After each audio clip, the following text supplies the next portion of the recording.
लहानपणापासूनच मला गाडी चालवायची खूप हौस होती.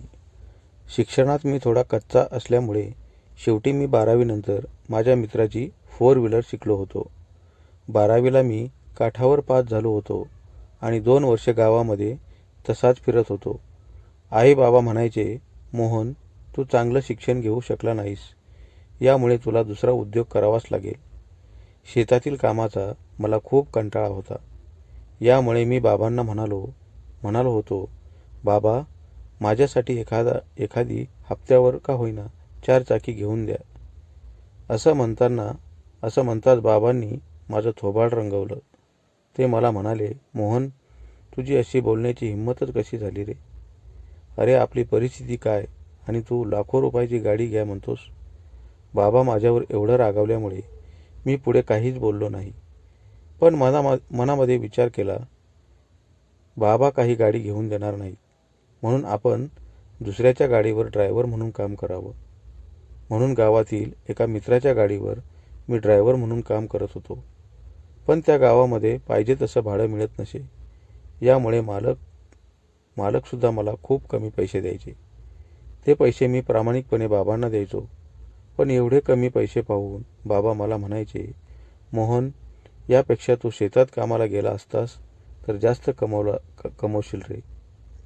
बाबा असं बोलायचे खरं, पण मला गाडी चालवायला बरं वाटायचं.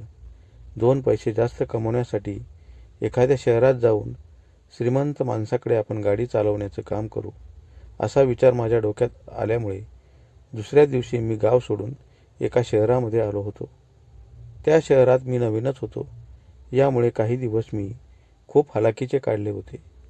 अखेर दोन तीन ड्रायव्हरसोबत माझी चांगली ओळख झाल्यावर त्यांनी मला एका श्रीमंताच्या घरी ड्रायव्हर म्हणून काम पाहिले होतं. एवढा मोठा बंगला पाहून मला वाटलं त्यात खूप लोक राहत असतील. पण प्रत्यक्षात मात्र 2च माणसं राहत होते. ते दोघे नवरा बायको होते. त्यांच्या लग्नाला खूप वर्ष होऊन गेली होती. तरी त्यांना मुलबाळ काही झालं नव्हतं आणि त्यांच्याकडे संपत्ती तर भरपूरच होती. त्या मालकाची स्वतःची कंपनी होती.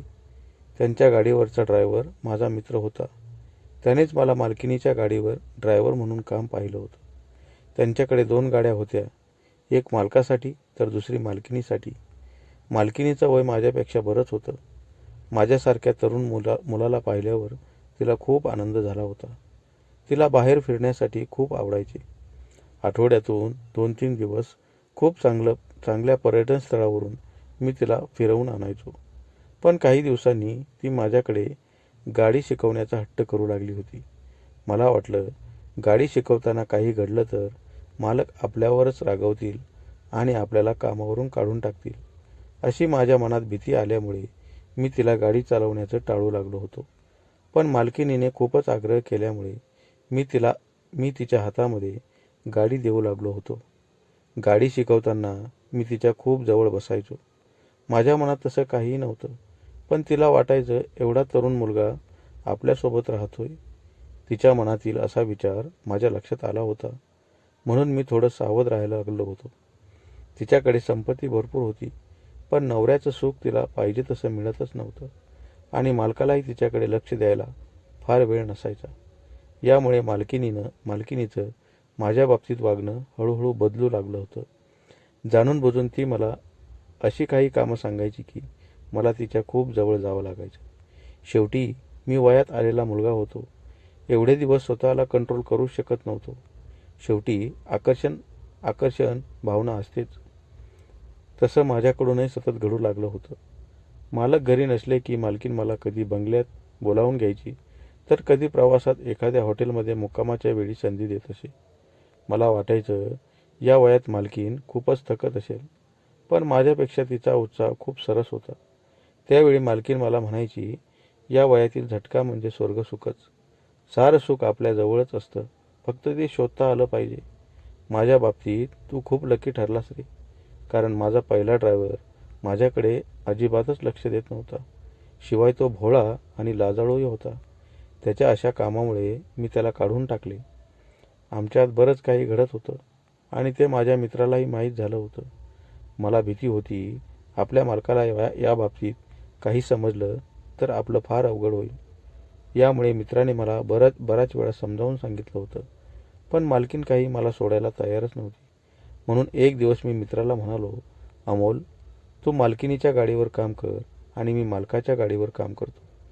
मी असं म्हटल्यावर तो मला म्हणाला, काही दिवस मी सुद्धा तिच्या गाडीवर काम केलं आहे, पण अशी संधी मला कधीच मिळाली नाही. त्या बाबतीत तू खूप लकी आहेस रे.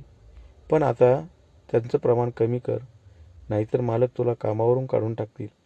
माझी नोकरी टिकवण्यासाठी तिला आता मी नकार देऊ लागलो होतो, तेव्हा ती माझ्यावर खूप रागवायची.